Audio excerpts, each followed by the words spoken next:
قابل صد احترام معزز سامعین حضرات، اليوم یوم الجمعہ، آج جمعہ کا بابرکت دن ہے۔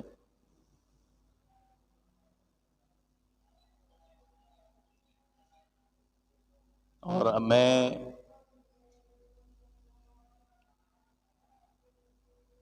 یہ سمجھتا ہوں چونکہ رمضان کی آمد ہے،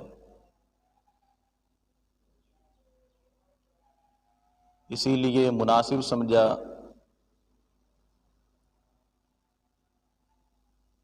کہ توبہ کے فضائل و مناقب کے عنوان پر کچھ معروضات پیش کروں، تاکہ ہم رمضان مبارک کا بہترین طریقے سے استقبال کر سکیں۔ اللہ رب العزت سے دعا گو ہوں کہ اللہ تعالی مجھے حق اور سچ کہنے کی توفیق عطا فرمائے، اور ہمیں کہنے اور سننے سے زیادہ اس پر عمل کرنے کی توفیق عطا فرمائے۔ ناظرین مکرم،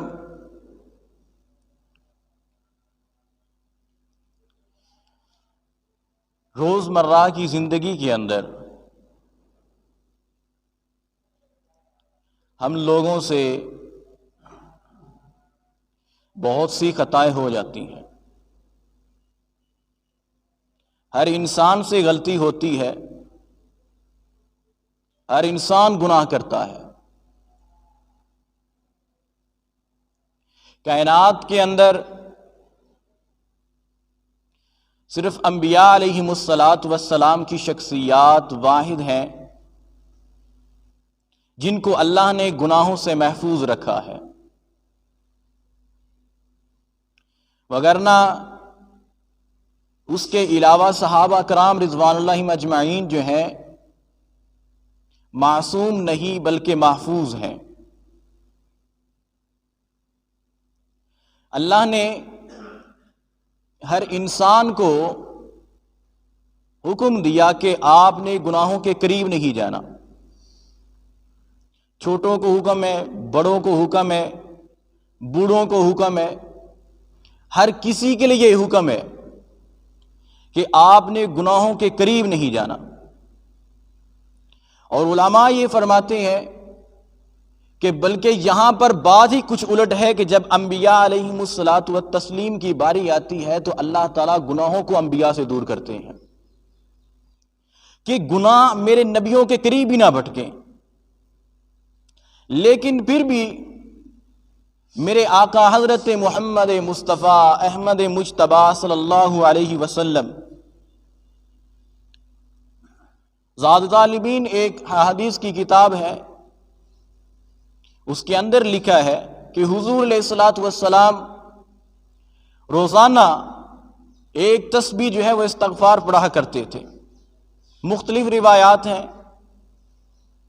اب دیکھیں کہ حضور علیہ السلام جو ہیں گناہوں سے محفوظ ہیں۔ حضور علیہ السلام سے گناہ کا سرزد ہونا جو ہے ہماری ذہنوں کے اندر، ہمارے دماغ کے اندر یہ بات نہیں آتی کہ وقت کا ایک نبی ہو وہ گناہ کے قریب جائے، وہ گناہ کرے۔ لیکن ہمارے دماغ کے اندر یہ سوال آتا ہے کہ پھر حضور علیہ السلام جو ہے وہ استغفار کیوں کیا کرتے تھے؟ وہ حضور علیہ السلام اس وقت جو استغفار کیا کرتے تھے وہ ہمیں تبلیغ کیا کرتے تھے، وہ ہمارے لیے ہوا کرتا تھا کہ دیکھو میں آپ کا آخری نبی ہوں، مجھے ویسے گناہوں میرے قریب نہیں آتے، لیکن میں آپ کو درس دینے کے لیے، آپ کو تبلیغ کرنے کے لیے، اپنی امت کی اصلاح کے لیے میں روزانہ استغفار کرتا ہوں۔ استغفار کرنا میرے نبی علیہ السلام کی سنت ہے۔ اب بعض لوگوں کو دیکھا یہ گیا ہے کہ اگر ان سے کہا جائے کہ گناہ تو ہر کسی سے ہوتا ہے، اگر کہا جائے کہ بھائی اگر آپ گناہوں سے توبہ نہیں کریں گے تو آپ کے لیے مسائل پیدا ہوں گے۔ ہمارے ایک عزیز تھے، ہم نے ان سے کہا کہ بھئی آپ داڑھی بھی نہیں رکھتے، نماز نہیں پڑھتے، یا کوئی اس طرح کی ہم سے غلطیاں ہو جاتی ہیں، گناہ ہم سے سرزد ہوتے ہیں، تو آپ کم از کم اللہ تعالیٰ سے توبہ ہی کر لیا کریں۔ اس وقت انہوں نے آگے سے جواب دیا کہ ہم جو ہیں بار بار توبہ کریں یہ اچھا نہیں ہے، ہم نے غلطیاں پھر کرنی ہے، پھر گناہ کرنے ہیں، پھر ہم توبہ کرتے رہیں، یہ تو کوئی طریقہ نہ ہوا۔ تو میں نے اس کو بتایا کہ بھائی آپ کی یہ سوچ بالکل غلط ہے،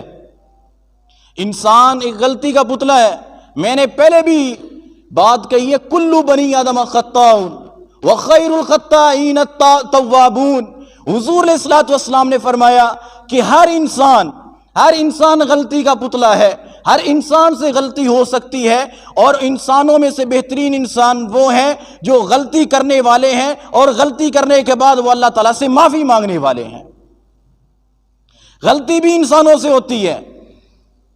اور بہترین توبہ کرنے والے وہ ہیں، بہترین توبہ کرنے والے وہ ہیں جو گناہ کے بعد اللہ تعالیٰ سے معافی مانگتے ہیں۔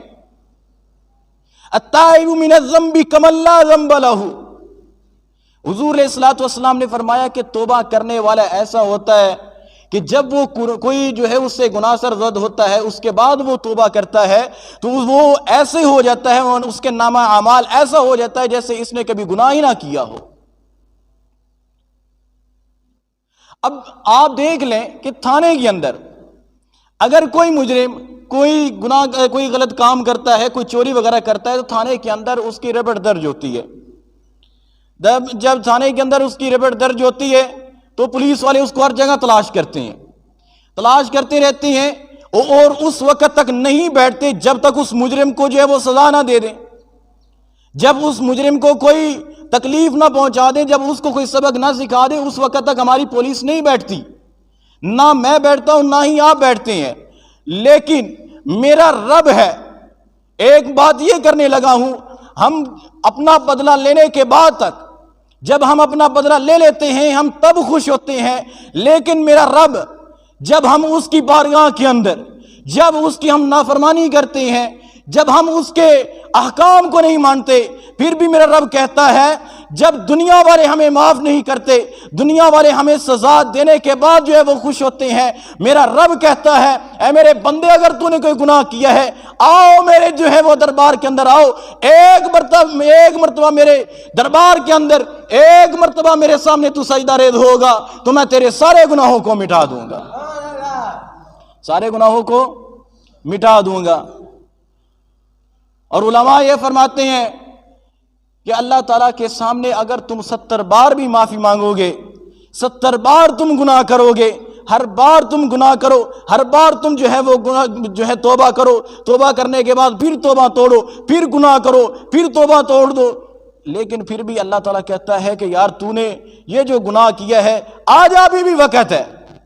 تو میرے پاس آئے گا میں تیرے سارے گناہوں کو معاف فرما دوں گا۔ اللہ تعالیٰ قرآن مجید میں فرماتے ہیں کل جا عبادی الذین، اے میرے بندو، اللہ تعالیٰ جو ہے وہ حضور علیہ الصلوۃ والسلام کو یہاں پر مخاطب فرماتے ہیں اور فرماتے ہیں کہ میرے نبی بتا دو میرے بندوں کو، بتا دو میرے بندوں کو، میرے بندوں کو بتا دو کہ جنہوں نے اپنے جانوں کے اوپر ظلم کیا ہے، کل جا عبادی الذین اسرفوا علی انفسہم، وہ لوگ جنہوں نے اپنی جانوں کے اوپر ظلم کیا ہے، لا تقنطوا من رحمت اللہ، ان کو چاہیے کہ وہ میری رحمت سے مایوس نہ ہو۔ اللہ تعالیٰ فرماتے ہیں کہ ان کو جو ہے مایوس ہونے کی ضرورت نہیں ہے۔ ابھی آپ ملاحظہ فرمائے، ایک بات کرنے لگا ہوں کہ دنیا کے اندر آپ سے سب سے زیادہ جو محبت کرنے والے اللہ تعالیٰ کے بعد آپ کے والدین ہیں۔ آپ نے کوئی غلطی کی، آپ اپنے والدین کے پاس جاتے ہیں، ان سے جا کر معافی مانگتے ہیں، آپ کے والدین آپ کو معاف کر دیتے ہیں، آپ پھر غلطی کرتے ہیں، اپنے والدین کے پاس جاتے ہیں، والدین پھر معاف کر دیتے ہیں، لیکن تیسری مرتبہ جب آپ اپنے والدین کے پاس جائیں گے تو آپ کے والدین آپ کو ضرور لعن طعن کریں گے، ضرور آپ کو زد و کوب کریں گے، ضرور آپ کو ڈانٹیں گے اور کہیں گے کہ لانتی تمہیں جب ضرورت پڑتی ہے، جب تجھے کوئی کام پڑتا ہے تو تب ہمارے پاس آتا ہے۔ لیکن میرا رب ایسا ہے جو گناہگاروں کو، ہم جیسے سیاہکاروں کو بھی کہتا ہے یا عبادی، اے میرے بندو لا تقنطوا من رحمت اللہ، میرے بندو میری رحمت سے نا امید نہیں ہونا، کیونکہ میں تمام کے تمام تمہارے گناہوں کو معاف کرنے والا ہوں۔ جب ہم اپنے اللہ تعالیٰ کے سامنے نہیں آئیں گے، اللہ تعالیٰ کے دربار میں بھی نہیں آئیں گے، اللہ تعالیٰ کے سامنے مسجد میں آ کر اللہ تعالیٰ سے معافی نہیں مانگیں گے، بتاؤ اگر ہم مر جاتے ہیں تو ہمارے گناہوں کا کیا بنے گا؟ ہمارا پھر کیا بنے گا؟ ہم کس حال میں اللہ تعالیٰ کے سامنے پیش ہوں گے؟ لہذا یہ دنیا اللہ تعالیٰ نے بنائی اسی لیے کہ ہم اللہ تعالیٰ کے احکامات کے اوپر عمل کریں، وگرنہ اللہ تعالیٰ کے فرشتے اتنے زیادہ ہیں، کائنات کے اندر اللہ تعالیٰ نے اتنے فرشتوں کو رکھا ہوا ہے کہ انسان کو جو ہے وہ پاؤں رکھنے کی جگہ نہ ملے، اتنے فرشتے اللہ تعالیٰ کی عبادت کرنے والے ہیں۔ لیکن اللہ نے پھر بھی انسانوں کو بنایا، انسانوں کو وجود بخشا، انسانوں کو دنیا کے اندر بھیجا تاکہ یہ میرے احکامات کے اوپر عمل کریں۔ فرشتے بھی تو اللہ تعالیٰ کی تعریفیں کر رہے تھے، ہم سے بہتر طریقے سے وہ تعریفیں کر رہے تھے، لیکن پھر بھی اللہ تعالیٰ نے ہمیں وجود بخشا، ہمیں اشرف المخلوقات بنایا۔ اللہ تعالیٰ قرآن مجید میں فرماتے ہیں لَقَدْ خَلَقْنَا الْإِنسَانَ فِي أَحْسَنِ تَقْوِيمٍ، تحقیق ہم نے انسان کو بہترین سانچے کے اندر ڈھالا ہے، اور آج ہم اسی سانچے کے ذریعے سے، اسی وجود کے ذریعے سے غلط کام کریں گے۔ میں نے پہلے بھی بات کہی ہے کہ انسان غلطی کا پتلا ہے، التائب من الذنب کمن لا ذنب لہ۔ آپ جب گناہ کریں، گناہ کے بعد انسان سے گناہ سرزد ہو جاتے ہیں، گناہ کیا ہے فوراً اللہ تعالیٰ سے معافی مانگ لے کہ یا اللہ میں نے گناہ کیا، یا اللہ مجھ سے غلطی ہوئی ہے، یا اللہ مجھے معاف فرما دے۔ سچے دل سے ایک مرتبہ اللہ تعالیٰ سے معافی مانگ کر دیکھیں۔ اور توبہ کی دو شرائط ہیں۔ ایک شرط یہ ہے کہ آپ اللہ تعالیٰ کی بارگاہ میں جب حاضر ہوں گے، آپ اپنے گزشتہ گناہوں کے اوپر جو ہے وہ معافی مانگیں گے، یا اللہ گزشتہ جتنے بھی مجھ سے گناہ ہوئے ہیں، جتنا بھی میں نے آپ کی جو ہے وہ احکام کی نافرمانی کی ہے، یا اللہ میرے ان گناہوں کو معاف فرما دے۔ اور آگے کی جو ہے وہ اللہ تعالیٰ سے ہدایت مانگنی ہے کہ یا اللہ آگے جو میری زندگی ہے،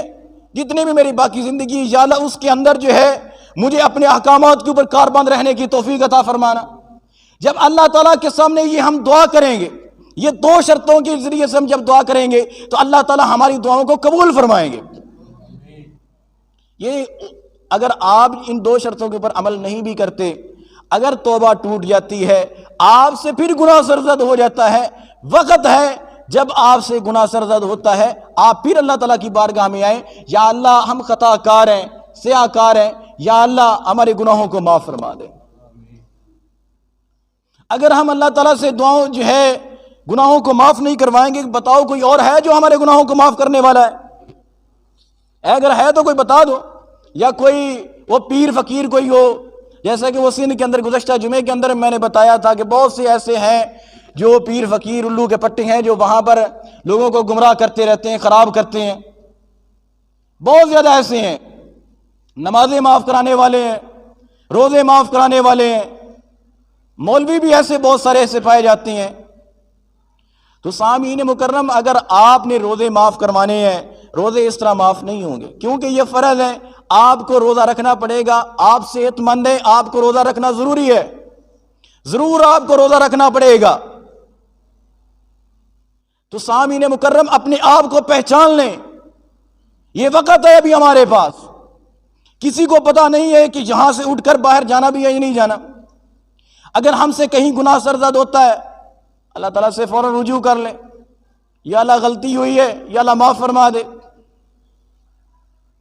لا تقنطوا من رحمت اللہ کے اوپر ایک مجھے واقعہ یاد آ گیا۔ حضرت فضیل ابن عیاض رضی اللہ تعالی، حضرت فضیل رضی اللہ تعالی رحمت اللہ علیہ ایک بزرگ ہے، فضیل بن عیاض ان کا نام تھا۔ وہ بہت بڑے ڈاکو تھے، صرف ڈاکو نہیں تھے بلکہ ڈاکوؤں کے سردار تھے۔ ایک قافلہ ان کے ساتھ ہوتا تھا، ایک جتھے کی شکل کے اندر وہ جو ہے وہ چوریاں وغیرہ کیا کرتے تھے۔ فرماتے ہیں کہ میں ایک مرتبہ نکلا اپنے ساتھیوں کے ساتھ، میں نے دیکھا کہ ایک قاری صاحب جو ہے وہ قرآن مجید پڑھ رہے ہیں، جب قرآن مجید کی آیت کا یہ جو انہوں نے تھوڑا سا حصہ پڑھا لا تقنطوا من رحمت اللہ، کہتے ہیں کہ میں نے کانوں سے جو ہے وہ کان لگا کے سنا. میں ان کے قریب گیا، قاری صاحب کے پاس گیا، میں نے کہا قاری صاحب بتاؤ یہ جو آپ نے قرآن کی آیت پڑھی ہے، میں بہت بڑا ڈاکو ہوں، لوگ ان کو جانتے بھی تھے اور ان کے بارے میں مشہور ہے کہ وہ جب ڈاکہ ڈالنے کے لیے جب وہ نکلا کرتے تھے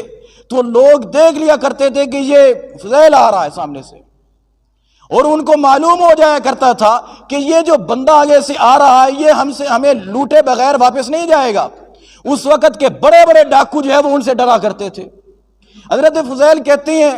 میں ان کے پاس جب گیا میں نے قاری صاحب سے کہا کہ قاری صاحب یہ جو آپ نے پڑھی ہے آیت لا تقنطوا من رحمت اللہ، کہ اللہ تعالیٰ کی رحمت سے مایوس نہیں ہونا چاہیے، اللہ تعالیٰ سے جو ہے مایوسی جو ہے وہ نہیں جو ہے اللہ تعالیٰ سے ہمیں لگانی چاہیے کہ اللہ تعالیٰ ہمارے گناہوں کو معاف نہیں فرمائیں گے. بتاؤ کیا اللہ تعالیٰ میرے گناہوں کو معاف فرمائے گا؟ میں نے چوریاں کی ہیں، میں نے بچیوں کو جو ہے وہ ان کے زیور اتارے ہیں، میں نے ماؤں کو روتے چھوڑا ہے، میں نے بچوں کے ساتھ ظلم کیا ہے، بتاؤ میرے گناہوں کو معاف اللہ تعالیٰ فرما دیں گے؟ اس وقت وہ قاری صاحب آگے سے جواب دینے لگے کہ یار میں کون ہوتا ہوں جو تیرے گناہوں کو معاف کرنے والا ہوں؟ میں تو قرآن پڑھ رہا تھا، قرآن کہتا ہے لا تقنطوا من رحمت اللہ، کہ اللہ تعالیٰ کی رحمت سے مایوس نہیں ہونا. قرآن جو کہہ رہا ہے کہ تیرے گناہ معاف ہو جائیں گے، تو پھر میں کون ہوتا ہوں؟ تیرے گناہ سارے معاف ہو جائیں گے انشاءاللہ. تو حضرت فضیل کہتے ہیں تو میں اس کے پاس جب گیا تو میں نے سارا واقعہ جو اس کو سارا پہلے بھی بتا دیا تھا میں جیسا تھا. تو اس وقت میں بڑا مجھے تعجب ہوا، میرے دل کے اندر جو ہے وہ ایک سکون سے پیدا ہوا. کہتے ہیں میں وہاں سے نکلا، قاری صاحب کی مجلس کو میں نے چھوڑا، اپنے ساتھیوں کے پاس گیا، میں نے ان سے جا کر کہا کہ میں تمہارا سردار تھا چوریوں کے اندر، ڈاکے ہم اکٹھے ڈالتے تھے، اب میں تمہاری سرداری چھوڑ رہا ہوں، کوئی اپنا سردار آپ تلاش کر لے. آج کے بعد میں تمہارا سردار نہیں ہوں، میں نے اب توبہ کر لی ہے. اور توبہ انہوں کو لیکچر نہیں وہاں پر دیا، کوئی لمبی چوڑی تقریر نہیں کی تھی، روتے ہوئے سچے دل کے ساتھ، آنکھوں میں آنسو، دل کے اندر جو ہے ایک پتہ نہیں ایک چٹان لے کر جب ان کے سامنے کھڑے ہوئے تھے، بڑے درد کے ساتھ ان سے کہا کہ میں آج کے بعد تمہارے ساتھ چوریاں نہیں کروں گا، آپ نے اپنا سردار تلاش کرنا ہے تو سردار تلاش کر لو، آج میں توبہ کرنے لگا ہوں، میں سچی توبہ کرنے والا ہوں، آج کے بعد ہم چوریاں نہیں کریں گے، کسی کے اوپر ظلم زیادتی نہیں کریں گے، کسی جو ہے مال کو لوٹا نہیں کریں گے، کوئی جو ہے وہ اس طرح غلط کام نہیں کریں گے. اس وقت انہوں نے پیچھے سے بلایا کہ اے فضیل تو ہمارا سردار چوریوں کے اندر تھا، ڈاکے ہم اکٹھے ڈالے کرتے تھے، اس وقت تو ہمارا سردار چوریوں کے اندر تھا، آج تو توبہ کرنے والا ہے، ایسے تو نہیں چھوڑیں گے. اگر تو آج پہلے کل تو تیرے سامنے تیرے ساتھ ہم چوریاں کٹھے ڈالا کرتے تھے، آج ہم تمہارے ساتھ مل کر جو ہے وہ کٹھی توبہ کریں گے. اے فضیل آج سے ہم تمہارے حوالے ہیں، دین کے اندر بھی پہلے چوریوں کے اندر تو ہمارا سردار تھا، آج دین کے اندر بھی تو ہمارا سردار ہے. آؤ جس قاری صاحب کے پاس تم جو ہے ہدایت کی طلب کرنے کے لیے جس قاری صاحب سے تم نے قرآن مجید کی آیت کو سنا تھا، آؤ اس کے ساتھ ہمیں بھی لے چلو، آج ہم بھی تیرے ساتھ جو ہیں وہ توبہ کرنا چاہتے ہیں. یہ توبہ کرنے چاہتے ہیں. جب انہوں نے توبہ کی، سچے دل سے توبہ کر لی، وہ کسی مولانا صاحب سے ملے، انہوں نے سارے اپنے واقعات بتائے، میں چور ہوا کرتا تھا. تو اس وقت انہوں نے کہا کہ جو حقوق اللہ ہیں وہ تو معاف ہو سکتے ہیں، لیکن حقوق العباد معاف نہیں ہو سکتے. جو اللہ تعالیٰ کے حق ہیں وہ تو اللہ تعالیٰ معاف کر سکتے ہیں اپنی رحمت کے ساتھ، لیکن جو بندوں کے حقوق آپ نے کھائے ہیں، بندوں کے آپ نے لوگوں کی جو چوریاں کی ہیں، لوگوں کو جو ہے وہ آپ نے ڈاکے ڈالے ہیں، راہزنی آپ نے کی ہے، وہ گناہ آپ کے معاف نہیں ہوں گے. فرمایا پھر میں کیا کروں؟ تو اس عالم نے کہا کہ آپ نے جن لوگوں کے جو ہے وہ ڈاکے ڈالے ہیں، چوریاں کی ہیں، ان کے مال ان کو واپس لوٹا دو. حضرت فضیل کہتے ہیں میرے پاس جتنا سامان تھا، میں نے جتنے میرے ساتھی تھے میں نے ان کو بلایا، میں نے کہا جتنا بھی تم لوگوں کے پاس سامان ہے وہ سارا سامان لے آؤ. ہم ان لوگوں کو واپس کرنے لگے کیونکہ ہم نے سچے دل سے توبہ کی ہے، ہم نے اللہ کو راضی کرنا ہے، لوگوں کو راضی نہیں کرنا. کہتے ہیں کہ میں نے اور میرے دوستوں نے سارا مال اکٹھا کیا، لوگوں کو جو ہے وہ دینے لگے. ہمارے پاس جتنا مال تھا ہم نے لوگوں کو دیا، مال ہمارا ختم ہو گیا. کہتے ہیں کہ ایک بندہ بچ گیا جو یہودی تھا، یہودی مذہب کا تھا. کہتے فضیل کہتے میں ان کے پاس گیا، میں نے ان سے کہا کہ بھائی میں نے سچی توبہ کر لی ہے، میں نے فلاں جگہ پہ تمہارا جو ہے وہ مال لوٹا تھا، تمہاری چوری کی تھی، لہذا میرے پاس ابھی پیسے نہیں ہے کہ جو میں تمہیں واپس کر سکوں، جو تمہارا میں نے وہاں پر مال لوٹا تھا تمہیں واپس لوٹا دوں، لہذا آپ کے سامنے ایک درخواست رکھتا ہوں کہ مجھے معاف کر دو، مجھے معافی جو ہے وہ چاہیے آپ سے. اس وقت اس نے کہا کہ ایسا تو نہیں ہو سکتا. اس یہودی نے کہا آگے سے، دیکھیے کہ ہر بندے کا ظرف جو ہے وہ بڑا نہیں ہوتا کہ آپ کسی کے پاس لے جائیں ندامت کے ساتھ، آپ درد کے ساتھ اس سے کہیں کہ بھائی یہ میرے معاملات ہیں. ہر کوئی بندہ معاف کرنے والا نہیں ہوتا. اس یہودی نے کہا کہ میرے اونٹ چرایا کرو. اب دیکھیں کہ وہ وقت کے اتنے بڑے ڈاکو تھے، انہوں نے توبہ کی. ابھی کل انہوں نے ڈاکہ زنی چھوڑی، اگلے دن وہ توبہ کرنے کے لیے مطلب ہے کہ لوگوں سے ان کا مال واپس کر رہے ہیں. وہ تو یہ بھی تو کر سکتے تھے کہ ان زور کے اوپر ان کو تلوار چلانی آتی تھی، نیزہ بازی ان کو آتی تھی، جنگ کے سارے جو ہے وہ گر جانتے تھے، وہ اس کو مار بھی تو سکتے تھے. اس کو یہ بھی تو کہہ سکتے تھے کہ جا تو نے جو کرنا ہے تو کر سکتا ہے، تیرے پیسے میں نہیں واپس لوٹاتا، یہ بھی تو کر سکتے تھے. لیکن انہوں نے یہ کام نہیں کیا، بلکہ انہوں نے کہا کہ میں اللہ تعالیٰ سے ڈرتا ہوں، میں اللہ تعالیٰ سے جو ہے وہ توبہ کر چکا ہوں. اور انہوں نے اس وقت کہا کہ جو تیرے اونٹ ہیں میں وہ اونٹ چرانے کے لیے تیار ہوں. اونٹ وہ چرا رہے تھے، 3-4 دن انہوں نے اونٹ چرائے. انہوں نے کہا اس وقت اس یہودی نے کہ اگر جس دن تیرے جو ہے وہ اجرت کے معاملات جو ہیں وہ پورا ہو جائے گا، یہ سارا سسٹم جتنا دن تو نے یہ دن میرے یہاں نوکری کرنی ہے، جب میں دیکھوں گا کہ میرا جو ہے وہ معاملہ سارا کلیئر ہو گیا، پیسے پورے ہو گئے، تم وہاں سے جا سکتے ہو. وہ یہودی نے 2-3 دن اس نے حضرت فضیل سے خدمت کروائی. خدمت کروانے کے بعد ایک دن وہ یہودی بیٹھا ہوا تھا، حضرت فضیل آئے تو اس نے کہا کہ وہ سامنے ایک جو ہے نا وہ تھیلی پڑی ہے، اس کے اندر کنکریاں ہیں، وہ اٹھا کر لاؤ. وہ گیا، حضرت فضیل گئے، انہوں نے کنکریوں کی وہ تھیلی اٹھا کر لائے اور اس کے پاس جب سامنے رکھا تو دیکھا، جب اس کو کھولا تو اشرفیاں بنی ہوئی تھی. اس وقت حضرت فضیل نے اس سے پوچھا، اس یہودی سے، کہ یار بتا، تو نے تو مجھے کہا تھا کہ یہ کنکریاں ہیں لیکن اس کے اندر اشرفیاں پائی جا رہی ہیں. اس وقت اس نے کہا کہ میں تورات کا بہت بڑا عالم ہوں، میں روزانہ پڑھتا ہوں تورات کو، اس کے اندر لکھا ہوا ہے کہ اگر کوئی مومن بندہ، کوئی مسلمان بندہ سچے دل سے توبہ کر لیتا ہے، سچے دل سے اگر کوئی توبہ کرتا ہے، وہ جس چیز کو ہاتھ لگاتا ہے اللہ تعالیٰ اس کو سونا بنا دیتے ہیں، جس چیز کو وہ ہاتھ لگاتا ہے اللہ تعالیٰ اس کو چاندی بنا دیتے ہیں، جس چیز کی اس کو ضرورت ہوتی ہے اللہ تعالیٰ پوری کائنات کو اس کے لیے مسخر کر دیتے ہیں. وہ کہتے ہیں کہ میں نے تورات کے اندر پڑھا تھا، میں نے تورات کے اندر پڑھا تھا، اللہ تعالیٰ پوری کائنات کو اس کے لیے مسخر کر دیتے ہیں. میں تجھے آزما رہا تھا، میں تجھے دیکھ رہا تھا کہ اس بندے نے، اس مسلمان نے یہ جو توبہ کی ہے، میں دیکھ رہا تھا، یہ میں نے اس کے اندر خود تھیلی کے اندر کنکریاں بھر کے رکھی تھی، میں یہ دیکھنا چاہتا تھا کہ اس بندے نے سچی توبہ کی ہے یا نہیں کی، اور آج میں نے دیکھ لیا ہے تیری توبہ بھی سچی ہے، تیرا دین بھی سچا ہے. اے فضیل، میں رب کعبہ کی قسم اٹھا کر کہہ سکتا ہوں، میں تجھے اس وقت معاف کروں گا جب تو مجھے اپنے نبی کا کلمہ پڑھائے گا، جب تو مجھے اپنے نبی کا کلمہ پڑھائے گا. تو سامعین محترم، یہ توبہ کے فضائل کوئی عام نہیں ہے. میں نے، آپ نے سنا ہوگا کہ تبلیغی جماعت کے ایک بہت بڑے بزرگ تھے، تو وہ ہم نے سنا ہے بزرگوں سے، ایک فیصل آباد کے ایک بزرگ تھے، مجھے ان کا نام نہیں یاد، ابھی کرونا والے سال میرے خیال میں وہ فوت ہو گئے تھے. وہ ادھر ہماری مسجد میں بھی آئے تھے، انہوں نے واقعہ سنایا تھا. کہتے ہیں کہ ایک تبلیغی جماعت کے ایک بزرگ تھے، وہ جس ملک کے اندر بھی جایا کرتے تھے تو اپنی جیب کے اندر وہ ہاتھ ڈالا کرتے تھے تو اسی ملک کی وہ کرنسی نکال کر اس سے وہ چیزیں لیا کرتے تھے، اسی ملک کے ان کے جیب سے پیسے نکلا کرتے تھے. یہ کس وجہ سے تھا؟ اس لیے کہ انہوں نے اپنا وجود، اپنا سب کچھ اللہ تعالیٰ کے حوالے کر دیا تھا. آپ اللہ تعالیٰ کو اپنا تھوڑا سا دے کر دیکھیں، وجود میں سے کچھ نہ کوئی تو حصہ دے کر دیکھیں، اپنا دل اللہ تعالیٰ کے حوالے دے کر دیکھیں. آپ انسانوں کے حوالے دل کر دیتے ہیں. ایک مثال سے آپ کے سامنے واضح کرنے لگا ہوں، آپ کسی جانور کو اپنا دل دے کر دیکھیں، جانور کو، کتے کو دے دیں کسی بھینس کو دے دیں، کسی بکری کو دے کر دیکھیں، آپ ان کو محبت دیں، آپ ان کو پیار دیں،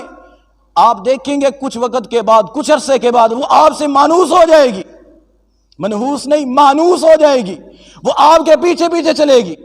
وہ جانور آپ سے محبت کرے گا، آپ کو اگر کوئی تکلیف پہنچائے گا وہ آپ کے سامنے ڈھال بن کر کھڑا ہوگا، وہ آپ کے دفاع کرنے کی کوشش کرے گا۔ اور میں بات یہ کرنے لگا ہوں، آپ کچھ نہ کچھ تو اللہ تعالیٰ کے سامنے جو ہے وہ رکھیں، آپ اپنے سر کو ہی اللہ تعالیٰ کے سامنے جھکا کر دیکھیں۔ میں یہ گارنٹی کے ساتھ یہ کہہ سکتا ہوں، دنیا کی کوئی طاقت، کوئی سپر پاور آپ کے سامنے جو ہے وہ ٹکنے کے لیے تیار نہیں ہو سکتی۔ جب آپ اللہ کے حوالے ہو جائیں گے، اپنے آپ کو اللہ کے حوالے کر دیں گے، تو یہ امریکہ، یہ اسرائیل، یہ کوئی بھی آپ کے سامنے جو ہے وہ کھڑا ہونے کے لیے تیار نہیں ہو سکتا۔ آپ زندہ و جاوید مثال دیکھنا چاہتے ہیں، اگر آپ اس کی مثال دیکھنا چاہتے ہیں تو جاؤ افغانستان کو دیکھ لو۔ افغانستان والوں نے اللہ تعالیٰ کے سامنے اپنا سب کچھ رکھ دیا تھا، اور آج پوری دنیا کے اندر اسلامی سلطنت کا وہ جھنڈا جو ہے وہ گاڑ کر کھڑے ہوئے ہیں۔ اور آپ کو پتا ہونا چاہیے کہ ان کی کرنسی ہم سے بہت زیادہ آگے بڑھ چکی ہے، وہ ہم سے آگے ہیں، ہم سے اچھے ہیں، مسلمان ہیں، اسلامی ریاست انہوں نے قائم کی ہے، اسلام کے نام لیوا ہیں۔ یہ تب ہوگا جب آپ اپنے آپ کو اللہ تعالیٰ کے حوالے کریں گے۔ جب ہم اللہ کے حوالے اپنا آپ نہیں کریں گے تو کوئی ادھر سے ہمیں مارے گا، کوئی ادھر سے ہمیں مارے گا، کوئی ادھر سے کوئی ہمیں تکلیفیں پہنچائے گا، کوئی ادھر سے تکلیفیں پہنچائے گا۔ بابری مسجد میں ہندوستان کے اندر جو ہے اس کو شہید کر کے وہاں پر رام مندر بنایا گیا۔ مسلمانوں کو جو ہے، مسلمانوں کا مسئلہ یہ ہے، یہ اجتماعیت کے اندر جو ہے وہ نہیں رہتے، ہم سے گناہ سرزد ہوتے ہیں جب ہم گناہ۔ ایک بات اور یاد رکھنا، جب ہم توبہ نہیں کرتے اللہ تعالیٰ ہمارے اوپر جو ہے وہ بلاؤں اور مصیبتوں کو ڈالتے رہتے ہیں۔ بابری مسجد کو وہاں پر شہید کیا گیا، تو ابھی دارالعلوم دیوبند دنیا کی سب سے بڑی جو ہے وہ دینی درسگاہ ہے، ابھی وہاں پر بلڈوزر چلانے کے لیے وہ لوگ تیار ہو رہے ہیں۔ گزشتہ اس پورے ہفتے کے اندر یوٹیوب کے اوپر، ٹویٹر کے اوپر، انسٹاگرام، جتنا بھی انٹرنیٹ ہے، سب پلیٹ فارم کے اوپر پورے ہفتے کے اندر ایک ٹاپ ٹرینڈ چل رہا تھا مسلمانوں کو خراب کرنے کے لیے۔ وہ صرف انہوں نے بنیاد بنائی ہے کہ 2009 کے اندر کسی نے دارالعلوم دیوبند سے فتویٰ لیا، پوچھا کہ غزوہ ہند ہوگا یا نہیں ہوگا، غزوہ کے متعلق آپ کا کیا خیال ہے؟ اس وقت انہوں نے کہا کہ غزوہ ہند جو ہے وہ ہوگا۔ سنن ابی داؤد کا انہوں نے جی حوالہ دیا اور کہا کہ غزوہ ہند جو ہے وہ ہوگا، فلاں فلاں علاقے کے اندر ہو سکتا ہے، فلاں فلاں جگہ پہ ہو سکتا ہے۔ حضور علیہ الصلوۃ والسلام نے اس کے بارے میں فضائل سنائے ہیں، جو اس غزوے کے اندر شہید ہوگا، اس جنگ کے اندر جو شہید ہوگا، اللہ تعالیٰ اس کو جو ہے بہت بڑے انعام و کرام سے نوازیں گے، اس کا جو شہداء کے اندر اعلیٰ درجہ ہوگا، اور جو اس کے اندر وہ زندہ بچ جائے گا وہ غازی کہلائے گا، اللہ تعالیٰ اس کو انعام و کرام سے نوازیں گے۔ بس یہی بات کہی تھی، اور آج 15-16 سال کے بعد انہوں نے پھر اس مسئلے کو اٹھا لیا۔ صرف انہوں نے فتویٰ صادر کیا تھا، فتویٰ جاری کیا تھا، لیکن مسائل بن رہے ہیں۔ اب وہاں کے بی جے پی اور RSS کے جو وہاں پر وہ متشدد قسم کے وہ وہاں پر دہشت گرد ہیں، دنیا کے سب سے بڑے جو دہشت گرد ہیں وہ انڈیا کے اندر پائے جاتے ہیں، ایران کے اندر پائے جاتے ہیں، انڈیا کے اندر پائے جاتے ہیں۔ انہوں نے یہ کہا ہے، ہمارا مطالبہ ہے حکومت وقت سے کہ دارالعلوم دیوبند کو بھی گرایا جائے۔ آپ کہاں پر سو رہے ہیں؟ آپ کو تو پتہ ہی نہیں ہے کہ عالم کفر آپ کے لیے کیا کیا کر رہا ہے۔ آئے روز میں یہ باتیں کرتا ہوں کہ عالم کفر اپنی پوری تیاری کیے بیٹھا ہے کہ ہم نے مسلمانوں کو کیسے ختم کرنا ہے۔ ان کے چھوٹے چھوٹے بچے ہیں، چھوٹے چھوٹے بچے جن کو وہ پستول چلانا سکھاتے ہیں، گن چلانا سکھاتے ہیں، ان کو، ہمارے بچوں کو اگر کوئی ادھر کسی اسلحے کو ہاتھ لگا لے تو ہماری جو ہے وہ جانوں پہ بن جاتی ہیں۔ اسلحہ تو مسلمان کا زیور ہے۔ آج مسلمان جو ہے وہ منتشر ہو چکی ہیں، پھیلے ہوئے، ہر جگہ پہ پھیلے ہوئے، کوئی کسی کی بات کو ماننے کے لیے تیار نہیں ہے۔ یہ دنیا کے اوپر تبھی غلبہ ہو سکتا ہے جب ہم اللہ تعالیٰ کے ساتھ اللہ تعالیٰ کے سامنے اجتماعی طور پہ توبہ کریں گے، تبھی اسلام جو ہے وہ غالب آ سکتا ہے۔ جب آپ ٹک ٹاک کے اوپر ناچیں گے، کودیں گے، فیس بک کے اوپر آپ گندا لٹریچر جو ہے وہ پیش کریں گے، آپ غیر مسلموں کے جو ہے وہ بنائے ہوئے اعلی کار بنیں گے، ان کے اعلی کار کے اوپر ناچیں گے، اپنی ویڈیوز کے اوپر آپ جو ہے وہ گانے لگائیں گے، تو محمد بن قاسم اور صلاح الدین ایوبی آپ کی کوکھوں سے یا آپ کے بطن سے نہیں پیدا ہوں گے۔ آپ جب ڈرامے دیکھیں گے، فلمیں دیکھیں گے، غلط کام کریں گے، تو پھر آپ جو محمد بن قاسم صلاح الدین ایوبی کو نہیں دیکھ سکیں گے۔ آپ کو پتہ نہیں ہوگا کہ فلسطین کے اندر ہمارے مسلمانوں کے ساتھ کیا ہو رہا ہے، ان کو کس طرح شہید کیا جا رہا ہے۔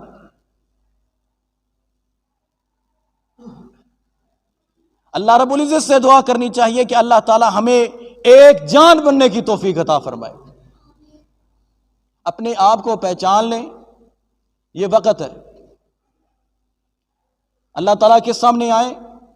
ہر وقت تو ہم اللہ تعالیٰ کے سامنے ویسے رہتے ہیں، لیکن سامنے کا مطلب یہ ہے کہ آپ اللہ تعالیٰ سے سچے دل سے توبہ کریں، میں بھی توبہ کروں، آپ بھی اللہ تعالیٰ سے سچے دل سے توبہ کریں۔ یہ وقت جو ہے وہ بار بار نہیں ملتا۔ گناہ کرنے والے دو قسم کے ہوتے ہیں لوگ، دو قسم کے۔ ایک وہ لوگ جو گناہ کرنے کے بعد اللہ تعالیٰ سے فوراً معافی مانگ لیتے ہیں، اور ایک وہ لوگ ہوتے ہیں جو گناہ اتنے زیادہ کرتے ہیں، گناہ کرتے ہی چلے جاتے ہیں، گناہوں کی دلدل کے اندر پھنستے ہی چلے جاتے ہیں، اللہ تعالیٰ ان کو توبہ کی توفیق نہیں دیتے۔ اور یہ لوگ اللہ معاف کرے اتنے غلاظت کے اندر پڑ جاتے ہیں کہ ان کو پتہ نہیں ہوتا کہ وہ کر کیا رہے ہیں۔ بعض لوگوں کا یہ خیال ہوتا ہے کہ ہم توبہ کرتے ہیں، ہماری توبہ قبول نہیں ہوتی، ہم سے پھر گناہ سرزاد ہوتا ہے۔ اس کا جواب یہ ہے، اگر آپ توبہ کرتے ہیں، بار بار آپ کی توبہ ٹوٹتی ہے، تو اللہ تعالیٰ چاہتے ہیں کہ یہ بندہ میرے پاس آئے، یہ بار بار میرے پاس آئے، میرے پاس بار بار آ کے میرے سامنے یہ سجدہ ریز ہو، میں بار بار اس کی آواز کو سنوں، میں بار بار اس کی توبہ کو قبول کروں، یہ پھر ان کے کاموں کے اندر پڑا رہے۔ اللہ تعالیٰ سے دعا کرنی چاہیے کہ اللہ تعالیٰ ہمیں جو ہے وہ گناہ کرنے کے بعد توبہ کرنے والا بنا دے۔ اور دوسرے وہ لوگ جو توبہ بھی نہیں کرتے، گناہ کے اوپر گناہ کرتے چلے جاتے ہیں، گناہ کے اوپر گناہ کرتے چلے جاتے ہیں۔ آپ دیکھیں ابھی ہمارے تھانوں کے اندر بعض اس طرح کے لوگ ہوتے ہیں، اس طرح کے لوگ ہوتے ہیں کہ جن کے اوپر FIR درج ہوتی ہیں، پولیس والے پکڑتے نہیں ہیں، چھوٹا سا وہ کام کرتے ہیں، پولیس والے پھر نہیں پکڑتے، نظر انداز کرتے رہتے ہیں، اور وہ یہ چاہتے ہیں کہ ہم اس کے اوپر ایسی ایک زبردست قسم کے FIR کاٹیں پھر یہ بندہ باہر آنے کے لیے تیار نہ ہو۔ اسی طرح اللہ تعالیٰ کے ہاں بھی معاملہ یہی ہے کہ بعض لوگ جب ایسے گناہوں کے اندر ملوث ہو جاتے ہیں کہ جن کو گناہ کرتے ہوئے دل کے اندر کوئی شرمساری محسوس نہیں ہوتی، ان کا دماغ ان کو جو ہے وہ سگنل نہیں دیتا، دماغ ان کا نہیں کھٹکتا، ان کا دل نہیں ان کو بتاتا کہ بھئی آپ یہ کام غلط کر رہے ہیں، وہ گناہوں کی دلدل کے اندر پھنستے چلے جاتے ہیں۔ اور ایک بات اور یاد رکھیں، جو بندہ جس چیز کا متلاشی ہوتا ہے، جس چیز کو تلاش کرتا رہتا ہے، اللہ تعالیٰ اس کے لیے اسی جانب آسانیاں پیدا کرتے رہتے ہیں۔ اگر کوئی بندہ گناہ کی دلدل کے اندر جانے کی کوشش کرتا ہے، اللہ تعالیٰ اس کی طرف وہ راستے جو ہے وہ آسان کر دیتے ہیں۔ جتنا تو نے آگے جانا ہے تو چلا جا، تجھے اجازت ہے، تو جا سکتا ہے، ہر طرف اس کو اجازت ہوتی ہے۔ اللہ تعالیٰ اس کو واپس لوٹنے کی اجازت نہیں دیتے، توفیق نہیں دیتے اس کو واپس لوٹنے کی۔ وہ اس لیے کہ اللہ تعالیٰ چاہتے ہیں کہ یہ بندہ جب میرے پاس آئے گا، یہ بندہ جب میرے پاس آئے گا تو اس کا میرے اوپر کوئی احسان نہ ہو۔ اب بعض بندے اس طرح کے ہوتے ہیں، اللہ تعالیٰ دنیا کے اندر انہیں بھوک کے ساتھ آزماتا ہے، صبر کے ساتھ آزماتا ہے، بیماری کے ساتھ آزماتا ہے۔ ان کے پاس پیسہ نہیں ہوتا، مال نہیں ہوتا، دولت نہیں ہوتی، لیکن اللہ تعالیٰ ان کو بیماری کے اندر اسی وجہ سے رکھتے ہیں کہ جب یہ کل قیامت والے دن میرے سامنے پیش ہو تو میں بغیر حساب کتاب کس کو جنت کے اندر داخل کر دوں۔ تو سامعین مکرم، اللہ تعالیٰ سے دعا کرنی چاہیے کہ اللہ تعالیٰ کے سامنے جب ہم گناہ کریں، اللہ تعالیٰ بلکہ جب ہم کوئی گناہ کریں تو اللہ تعالیٰ سے فوراً جو ہے وہ معافی مانگ لینی چاہیے۔ یہ زندگی جو ہے یہ بہت مختصر سی ہے، بہت مختصر سی زندگی ہے۔ میں نے پہلے بھی خطبے کے اندر یہ بات کہی ہے کہ ہمیں پتہ نہیں ہوتا کہ ہم نے جب یہ بات سنی ہے، ہم نے بیان سنا ہے، ہم نے نماز بھی پڑھنی ہے یا نہیں پڑھنی۔ یہ غلام علی ہمارے نمبردار صاحب تھے، کیا کتنا وقت لگا ہے ان کا؟ بتا سکتا ہے کہ کتنا وقت لگے؟ چند لمحات لگے ہیں۔ ہمارے دادا جان تھے مولانا سعید اللہ صاحب، اللہ تعالیٰ ان کو جو ہے وہ جنت الفردوس میں اعلیٰ مقام عطا فرمائے، کتنا وقت لگا ہے ان کا؟ چند لمحات لگے ہیں ان کے دنیا سے جانے کے۔ بہت سے ایسے لوگ ہیں آپ روزمرہ کی زندگی کے اندر دیکھتے رہتے ہیں، ہر کسی نے اس دنیا سے جانا ہے۔ میں نے پہلے بھی یہ حدیث بیان کی ہے، کل بنی آدم خطاؤن وخیر الخطائین التوابون۔ ہر انسان جو وہ غلطی جو اس سے جو ہے وہ سرزد ہو سکتی ہے، ہر انسان جو وہ غلطی کا پتلا ہے۔ بہترین غلطی کرنے والا، بہترین توبہ کرنے والے وہ لوگ ہیں، بہترین جو ہے وہ اللہ تعالیٰ سے معافی مانگنے والے وہ لوگ ہیں جو توبہ کر جو ہے وہ گناہ کرنے کے بعد اللہ تعالیٰ سے معافی مانگ لیتے ہیں۔ تو سامعین مکرم، وقت بہت کم ہے، یہ 40-50 سالہ زندگی، کسی کو یہ پتہ نہیں ہوتا کہ میں نے 30 سال سے آگے گزرنا ہے یا نہیں گزرنا، کسی کو یہ نہیں پتا ہوتا میں نے 35 سال آگے کراس کرنے یا نہیں کرنے، 40 آگے کراس کرنے یا نہیں کرنے۔ اور ہم نے اتنے بڑے جو ہے ارادے کیے ہوتے ہیں، اتنے بڑے جو ہم نے فیصلے کیے ہوتے ہیں کہ ہم نے فلاں کام کرنا ہے، فلاں کام کرنا ہے۔ اگر آپ کی نیت اچھی ہوتی ہے تو آپ کو اللہ تعالیٰ جو ہے وہ آپ کو اس کے اوپر اجر عطا فرمائیں گے۔ اگر آپ کی نیت بری ہوتی ہے، آپ توبہ نہیں کرتے، اگر آپ سمجھتے ہیں کہ میں فلاں جگہ کے اوپر فلاں وقت کے اندر فلاں سال کے اندر فلاں کو میں جو اس طرح قتل کروں گا، آپ دل کے اندر کسی کے متعلق جو ہے کوئی ملال رکھتے ہیں، کوئی جو ہے اس کے متعلق کوئی دل کے اندر حسد رکھتے ہیں کہ فلاں جگہ کے اوپر اس کو میں ذلیل کروں گا، اگر آپ اسی گناہ کے ساتھ مر جاتے ہیں، بتاؤ آپ کا حشر کہاں پر ہوگا؟ کہاں جائیں گے ہم لوگ اس وقت؟ اور بعض لوگوں کا یہ خیال ہوتا ہے کہ جب ہم توبہ کریں گے تو ہمارے سارے گناہ معاف ہو جائیں گے۔ توبہ کریں گے تو سارے گناہ معاف نہیں ہوں گے۔ سارے گناہ تب معاف ہوں گے جب ہم اللہ تعالیٰ کے سامنے سچے دل سے معافی مانگیں گے۔ اور دو قسم کے ہیں حقوق اللہ اور حقوق العباد۔ حقوق اللہ تو اللہ تعالیٰ معاف کر دیں گے، حج، زکوٰۃ نہیں بلکہ حج، یہ فرض نماز، روزہ وغیرہ، یہ تو اللہ تعالیٰ معاف فرما دیں گے کل قیامت والے دن اگر ہم اللہ تعالیٰ کے سامنے پیش ہوتے ہیں، اگر نہیں بلکہ انشاءاللہ ہونا ہے ہم نے۔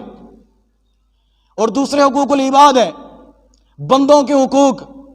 اگر ہم نے کسی کے ساتھ ظلم کیا ہے، کسی کی غیبت کی ہے، ہم نے کسی کے ساتھ جو ہے وہ کسی سے زیادتی کی ہے، کسی کے پلاٹ کے اوپر، کسی کی زمین کے اوپر ہم نے ناجائز اور ناحق قبضہ کیا ہے، کسی کو ہم نے جو وہ نقصان پہنچایا ہے، تو یہ معافی جو ہے یہ اللہ تعالیٰ نہیں دیں گے۔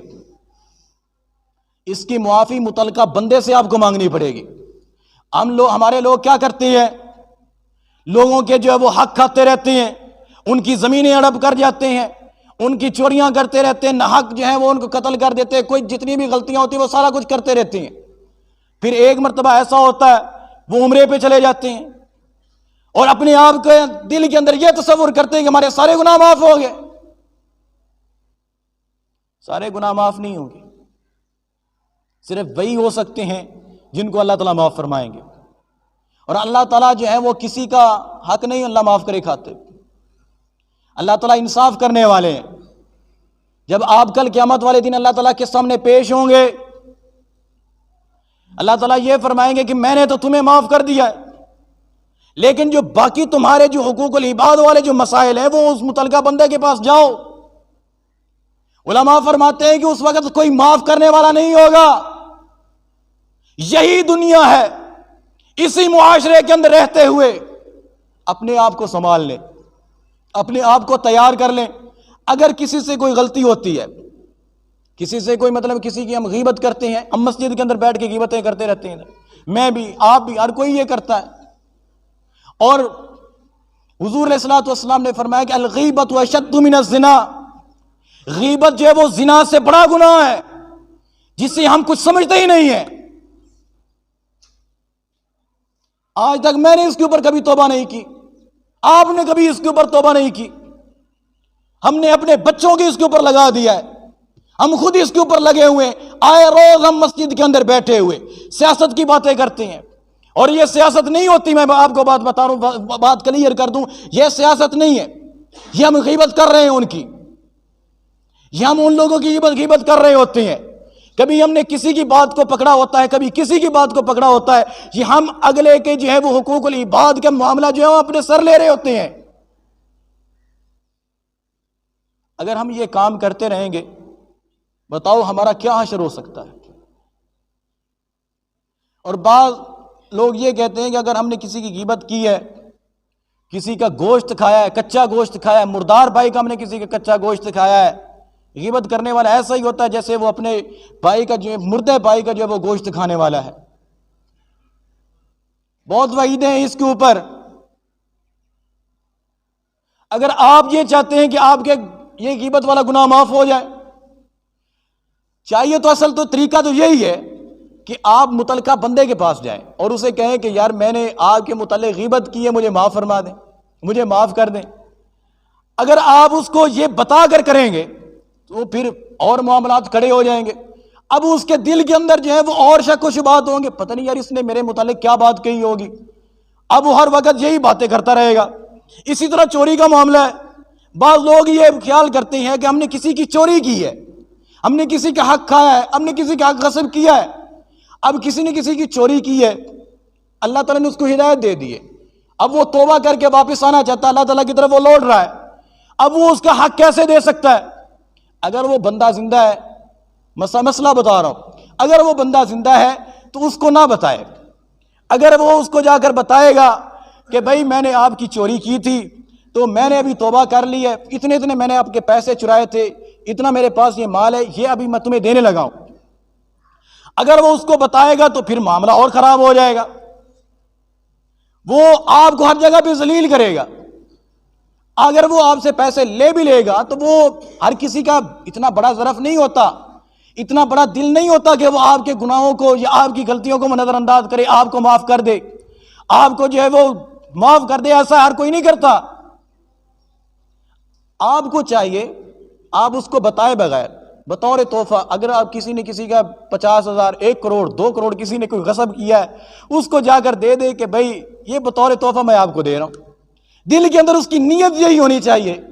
کہ میں نے اس کا جو مال غصب کیا تھا، اس کا مال اس کے حوالے کرنے لگا ہوں۔ اگر آپ اس کو بتائیں گے کہ یار میں نے آپ کی چوری کی تھی، اس وقت تو وہ آپ سے پیسے لے لے گا، پھر وہ ہر جگہ پہ آپ کو ذلیل کرے گا، وہ بتائے گا کہ اس نے جو ہے وہ چوری کی تھی، ہر جگہ پہ وہ کہے گا، وہ اس متعلقہ بندے سے بھی کہے گا تو دس کا تو میری چوری نہیں کی تھی، اس نے خود مجھے بتایا تھا۔ وہ اس طرح بندے کو ذلیل کرتے ہیں۔ پھر چاہیے کہ آپ نے کسی کا حق غصب کیا ہے، متعلقہ بندے کے پاس جائیں، اس کو بتائیں کہ یار یہ تحفہ ہے میری طرف سے، آپ قبول کر لیں۔ غیبت کسی کی ہے، کسی کی چغلی کی ہے، یا کوئی اس طرح کا گلا شکوہ کسی کے متعلق کیا ہے، اس بندے کو متعلقہ کو بتانے کی ضرورت نہیں ہے۔ جس کے سامنے آپ نے اس کی غیبت کی ہے، آپ اس کے سامنے اس بندے کے اللہ کی رضا کے لیے تعریف کر دیں، یہی معافی ہے، اس کے علاوہ اور راستہ نہیں ہے۔ اللہ تعالیٰ سے دعا کرنی چاہیے، یہ رمضان آگے قریب آ رہا ہے، اللہ تعالیٰ سے دعا کرنی چاہیے کہ اللہ تعالیٰ ہمیں کہنے اور سننے زیادہ اس پر عمل کرنے کی توفیق عطا فرمائے۔ اور آخر اللہ رب العزت سے دعا کرتا ہوں کہ اللہ تعالیٰ ہمیں کہنے اور سننے سے زیادہ اس پر عمل کرنے کی توفیق عطا فرمائے۔ وآخر دعوانا الحمدللہ رب العالمین۔